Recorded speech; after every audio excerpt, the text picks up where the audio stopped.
ఈరోజు దేవుని వాగ్దానము. నీకు వాగ్దానం ఇచ్చిన దేవుడు నమ్మదగిన వాడు, విడవడు, ఎడబాయడు. Praise the lord. అందరూ బాగున్నారు కాదు? దేవుడు మహాకృపను బట్టి మరోసారి ఈ సమయమందు మేము ముందుకు రావడానికి ప్రభు ఎంతో కృప చూపించారు. ఈ సమయమందు ప్రార్థన చేసుకుందాం. పరిశుద్ధుడ, ప్రేమ కలిగిన తండ్రి, మీకు అనేకమైన వందనాలు తండ్రి. ప్రతిరోజు తండ్రితో సహవాసం అనే కార్యక్రమాన్ని మీరు నడిపిస్తున్నారు. మరలా పునరుద్ధరణ ప్రారంభం చేస్తారు తండ్రి. ఈరోజు మీ వాగ్దానం మాకు అందించి సహాయం దయచేయమని యేసుక్రీస్తుని మరుచున్నాం తండ్రి, ఆమేన్. అందరూ బాగున్నారు కాదు? నేను నమ్ముతున్నాను మీరు అందరూ కూడా బాగున్నారని దేవుడి కృపను బట్టి.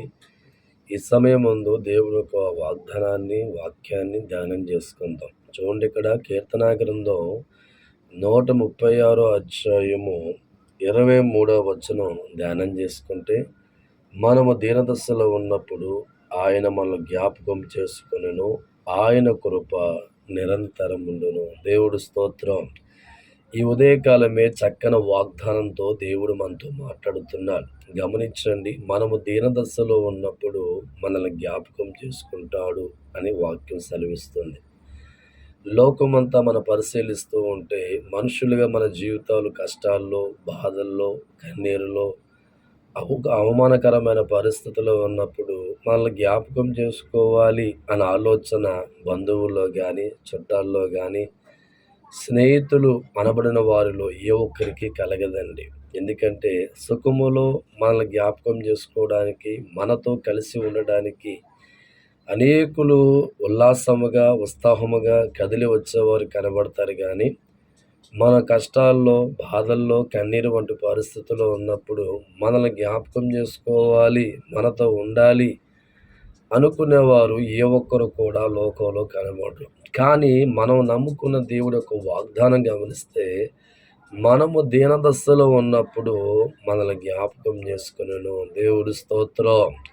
ఇశ్రాయేలు జీవితాలు చాలా కష్టాల్లో ఉన్నప్పుడు వారిని జ్ఞాపకం చేసుకునే వారు ఎవరు లోకంలో కనబడతారు. ఎన్నో బాధలు, ఎన్నో కష్టాలు, ఎన్నో అవమానాలు, ఎన్నో బానిసత్వమైన పరిస్థితి వారి జీవితంలో ఉన్నప్పుడు వారిని జ్ఞాపకం చేసుకున్న వారు ఎక్కడా కనబడకపోతే వారిని జ్ఞాపకం చేసుకున్నాడు దేవుడు. దేవుడు స్తోత్రం.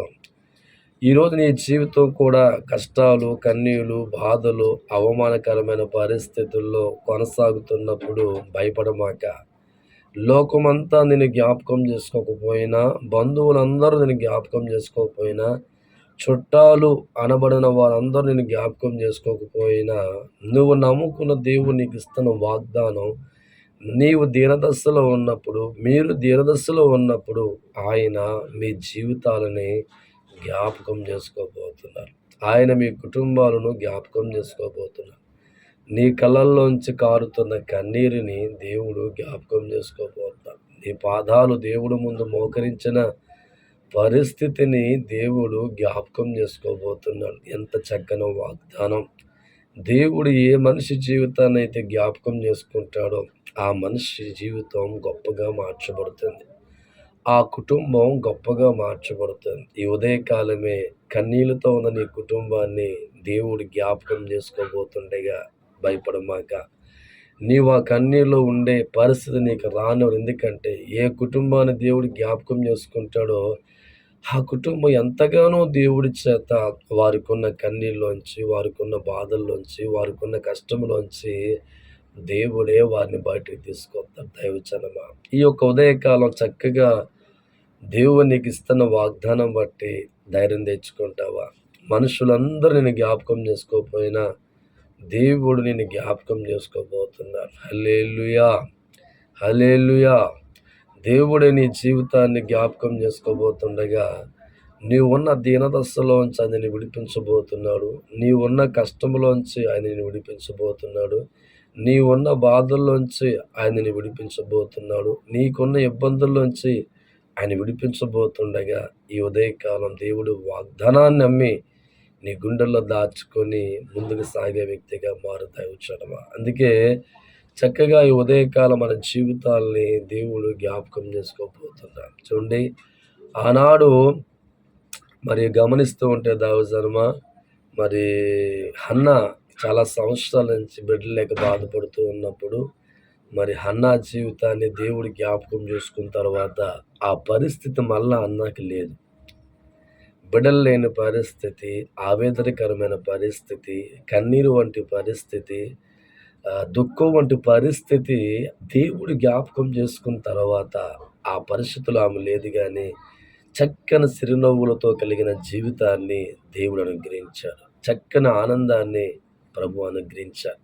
నీకు కూడా దేవుడిస్తున్న వాగ్దానం, అన్నాన్ని జ్ఞాపకం చేసుకుంటే అన్నా జీవితం అంతా కూడా కష్టాలు కన్నీరులోంచి అలా బయటకు వచ్చి ఆనందించే జీవితంగా మార్చబడిందో, ఈ ఉదయకాలం ఈ వాక్యం వింటున్న మీ అందరి జీవితాలు కూడా దేవుడు జ్ఞాపకం చేసుకోబోతున్నాడు. పరమ తండ్రి జ్ఞాపకం చేసుకోబోతున్నాడు. హన్నా జీవితాన్ని దేవుడు జ్ఞాపకం చేసుకుంటే ఎంత చక్కని ఆశీర్వాదాలతో దీవెనతో ఆనందించబడిందో, ఈ ఉదయకాలం మీ అందరిని కూడా దేవుడు జ్ఞాపకం చేసుకోబోతుండగా మీ జీవితాల్లో ఉన్న దుఃఖం పారిపోతుంది, కన్నీరు తొలగించబడతాయి, కష్టాలు తొలగించబడతాయి, బాధలు తొలగించబడతాయి. దేవుడి జ్ఞాపకాల్లో ఉన్న ఆశీర్వాదాలు మీకు రాబోతుంది. ఇంకెందుకు ఆలస్యం? ఈరోజు నీ దుఃఖాన్ని, కష్టాన్ని పురిస్టప్ కాబోతుంది. నాతో పాటు ఏకీభవించి ఈ ప్రార్థనలో మోకరించు. పరిశుద్ధుడా, ప్రేమ కలిగిన తండ్రి, నీకు వందనాలు. ఇదిగో నాయనా, మరి ప్రతిరోజు తండ్రితో సహవాసము అనే కార్యక్రమాన్ని మీ నామలో ప్రారంభించాం. ఈ ఉదయకాలం ఈ ఇతర వాగ్దానం బట్టి నీకు వందనాలు. ఎంతమంది వాక్యాన్ని వింటున్నారో ప్రతి కుటుంబాన్ని మీరు జ్ఞాపకం చేసుకోండి. వారి కష్టాలు జ్ఞాపకం చేసుకోండి, వారి బాధలు జ్ఞాపకం చేసుకోండి, వారి కన్నీరు జ్ఞాపకం చేసుకోండి తండ్రి. నాయన, వారికి ఉన్న బాధలన్నీ కొట్టివేయండి ప్రభు, వారికి ఉన్న కష్టాలన్నీ కొట్టివేయండి తండ్రి. ఎంతోమంది బిడ్డలు లేక బాధపడుతున్నారు. బిడ్డలు చక్కని బిడ్డలు ఇచ్చి వారి బాధ తొలగించండి. ఎంతోమంది వివాహం జరగక బాధపడుతున్నారు తండ్రి, వారి బాధల నుంచి విడిపించి వివాహం జరిగించండి. ఎంతోమంది అప్పుల్లో ఉండి బాధపడుతున్నారు తండ్రి, వారి అప్పులన్నీ కొట్టివేసి సహాయం చేయండి తండ్రి. నాయన, ఆసుపత్రి రోగులు స్వస్థపరచండి. డ్రైవింగ్ ఫీల్డ్లో ఉన్న వారికి సహాయం దయచేయండి. వ్యవసాయం, పాడి పంట, చిన్న చిన్న ఉద్యోగాలు చేస్తున్న వారు దీవించండి తండ్రి. ఈరోజు ఎవరైతే నాయన మీ నామాన్ని బట్టి చక్కని వివాహాన్ని ఏర్పాటు జరిగే వాళ్ళందరూ దీవించి ఆస్వాదించండి తండ్రి. నాయన, ఈరోజు నాయన మీరు ఇచ్చిన వాగ్దానం ప్రతి ఒక్కరి జీవితం నెరవేర్చి మీరు మహిమ పొందుకోమని యేసయ్య మరిచున్నాం తండ్రి. ఆమేన్. Praise the lord. దేవుడు మిమ్మల్ని మీ కుటుంబాలను ఆశీర్వదించును గాక. God bless you.